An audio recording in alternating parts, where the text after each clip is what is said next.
streaming technology. I hope this works. This stuff is tricky. Is it? Wait a minute. Is it truly new streaming technology, or is it? We're using a new basically capture site, Video Ninja to capture the video. So, and we should be clear, not the echoes.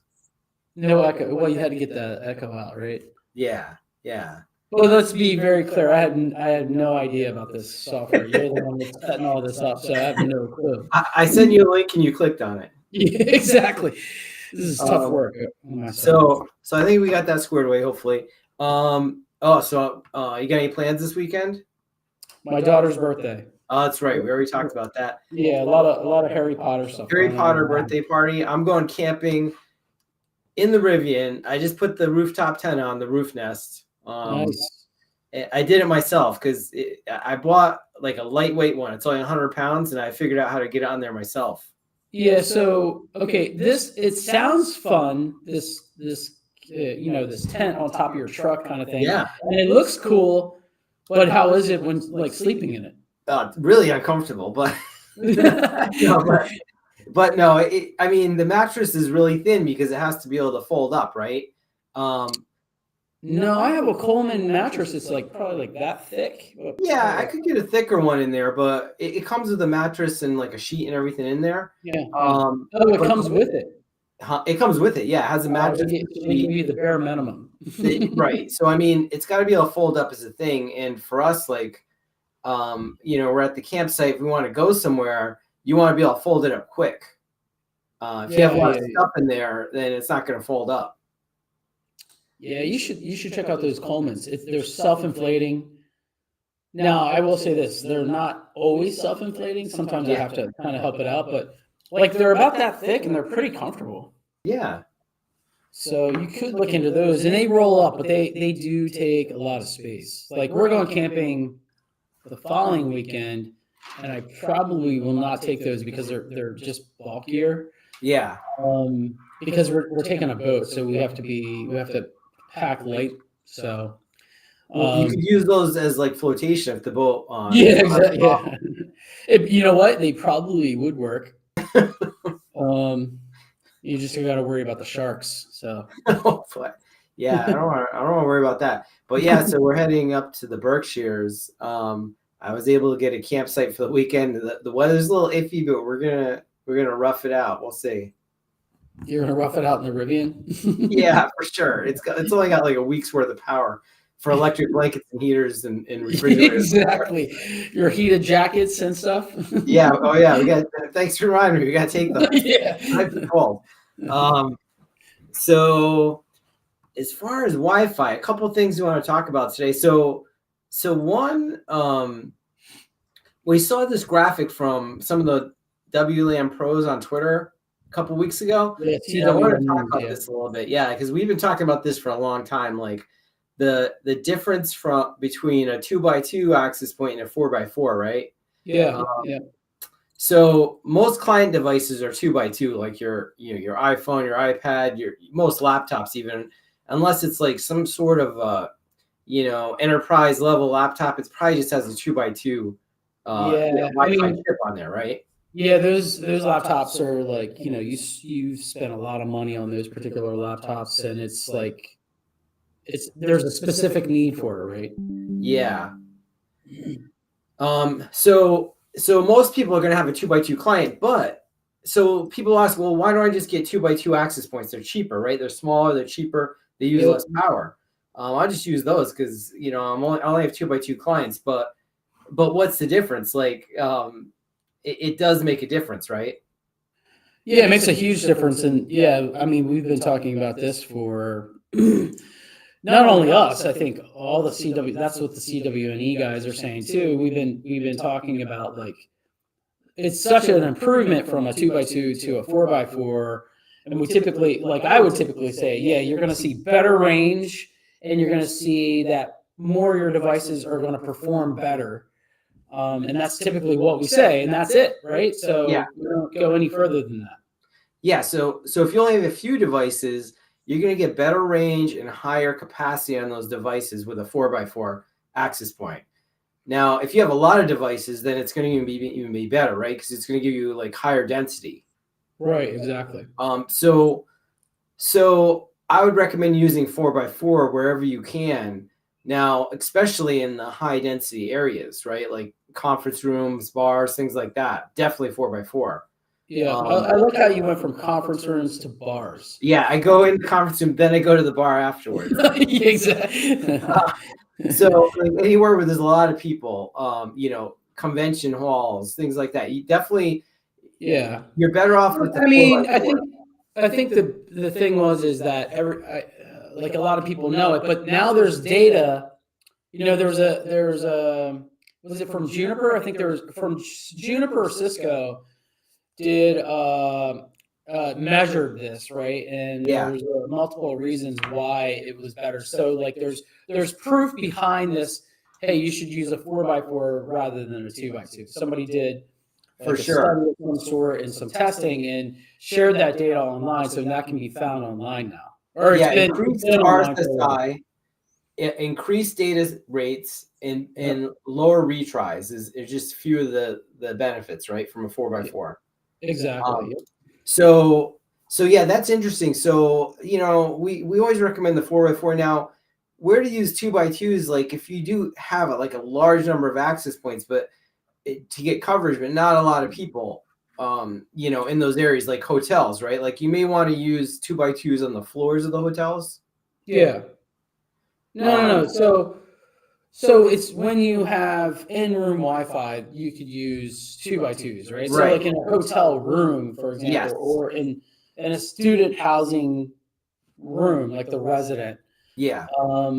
even in like in maybe an MDU or multifamily, where the you might have a couple within the residence. Yeah.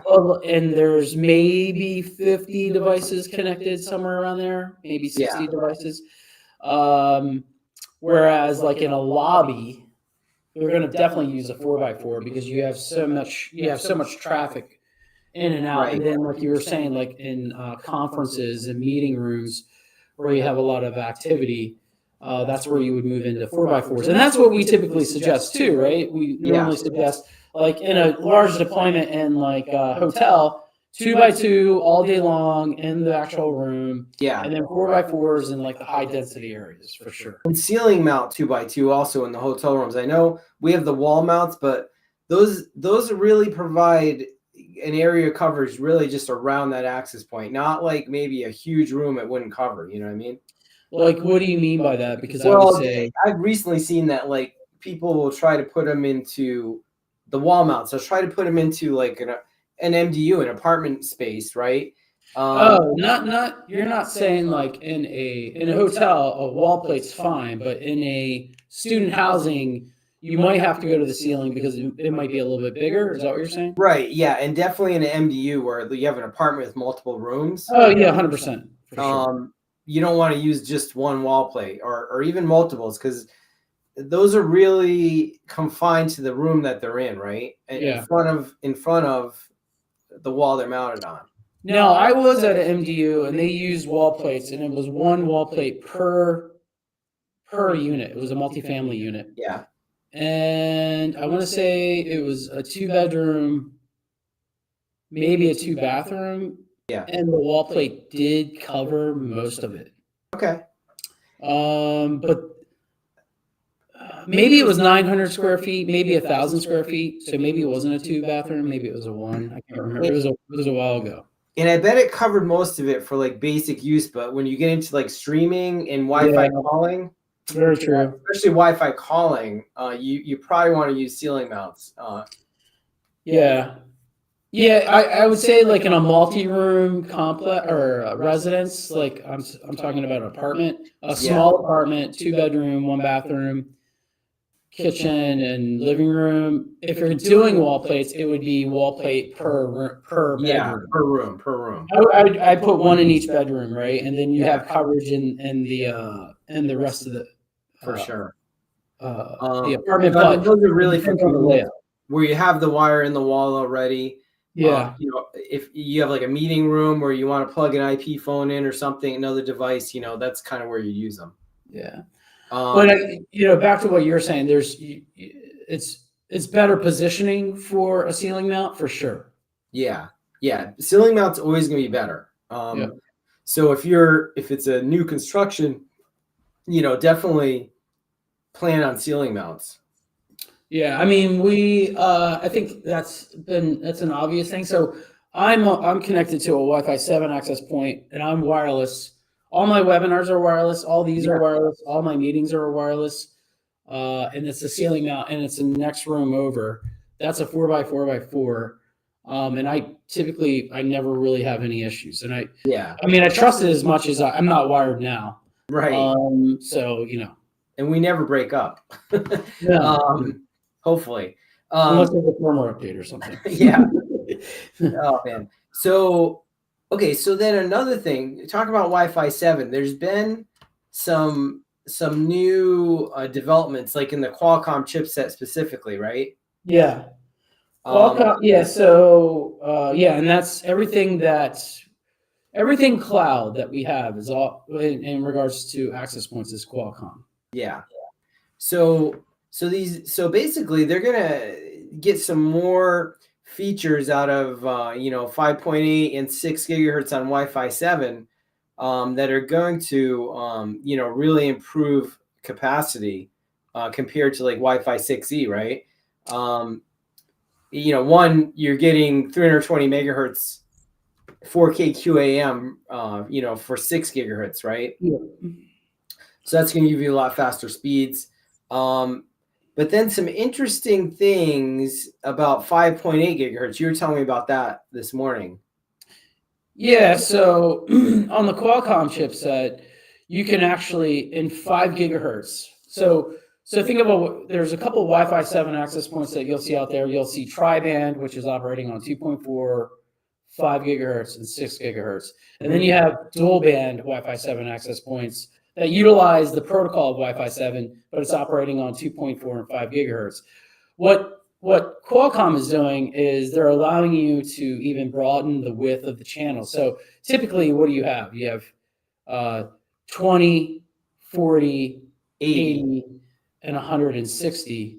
Now you can add another 80 megahertz wide to make 240 megahertz wide channels on 5 gigahertz. So you're getting even more speed out of 5 gigahertz. So on Wi-Fi 7 devices, either tri-band or dual band, the 5 gigahertz is allowing you to create 240 megahertz wide channels. So that with 4K QAM, multi-link operation, you're going to see a boost in speed and perhaps capacity, but more so in speed. For sure. Yeah, we were talking about that. So I mean, this is gonna give you higher speeds even on 2.2, 2x2 access points, right? They give you higher speeds, but you only have so many channels, at 5.8 gigahertz, right? So I don't know if you could fit even 2 of those in there. 2 what? 40. Yeah, you're typically going to do 1, right? Just one. So you do that in a very specific situation where you're going to have like a lot of access points around. You just want to maximize throughput. Exactly. Yeah. Yep. But it's interesting you can do that, and they're also talking about combining that with multi-link. So some of these access points that are coming out, these new Wi-Fi 7 access points, are only dual band, right? Yeah. When you're looking at your Wi-Fi 7 access points, you do have to understand that there's Wi-Fi 7 access points that are dual band operating on 2.4 and 5, and then there's other Wi-Fi access or Wi-Fi 7 access points that are operating on those 3 bands. So 2, 5, and 6 now. So they actually have 3 radios in one and 2 radios in the other. So, and then there's more antennas involved too. So you have to understand that when you're buying these particular access points. Yeah. So, I mean, if you want the full performance of Wi-Fi 7, you have to be on 6 gigahertz, right? What you got to do is you have to buy the ECW 536 Wi-Fi 536, 7. Yeah. 536 is the one to go with, or 526. Those are both tri-band access points. Yep. One's a 4x4, one's a 2x2. Right. So with all the new 6 gigahertz devices, like your new iPhones, they all support 6 gigahertz and Wi-Fi 7. And if you have a fast connection or a lot of users, that's what you want to be on, right? Yep. Now, you may see some access points coming out that are, that you see the price, it says Wi-Fi 7, the price point's really low. You got to look at it closely because that may just still be just a dual band access point. Right. Yeah, dual band, but you do want to keep in mind that you are using the Wi-Fi 7 protocol, so you're definitely going to see major improvements in performance with Wi-Fi 7. So right. So in mostly speed, we'll see mostly speed improvements with Wi-Fi 7 protocol. You will get range improvements too, but like we said before, a 4x4 Wi-Fi 7 is still going to be way longer range than a 2x2 Wi-Fi 7, or even a Wi-Fi 6 4x4 will probably be better range than a 2x2 Wi-Fi 7. Right. And especially if that Wi-Fi 7 access point just has 2 bands. Yeah, exactly. Yeah, exactly. Because the whole thing with Wi-Fi 7 is the 6 gigahertz is still fairly clean, right? There's not a lot running in that. So if you have a noise, I've been running my Wi-Fi 7 for maybe a year. Yeah, could be a year. Jeez. And it's still like super clean, and it's much bigger, right? So yeah, huge spectrum, a lot more channels. So yeah, just take a look at that before you like say, oh, this Wi-Fi 7 access point is super cheap. I'm gonna buy it. There's a reason, right? Yeah. And I mean it's gonna replace those access points. Are gonna replace the Wi-Fi 5 access points, that are still out there for sure, right? Like the lower end. You mean the dual band Wi-Fi 7? Is that what you're saying? Oh yeah, heck yeah. 100%. Yeah. So I mean that's where you look at those, not necessarily. I wouldn't say they're better than some of these high-end Wi-Fi 6 access points that we have now, like the ECW 230 and 220s. Right, exactly. So for that, I would go with their companion Wi-Fi 7 access point would be the 526 and the 536, right? Yes, the 536 and the 526. The other thing that we didn't talk about is power consumption as well. So you have to be aware of that as well. Yes. 536. You do need PoE++. Yeah. So when you get in a tri-band 4x4 solution, the initial releases where the power consumption is definitely higher because there's a lot more going on. It can support a lot more. Whereas versus the 526, which is a 2x2, you can use PoE plus. The 536, you use PoE plus.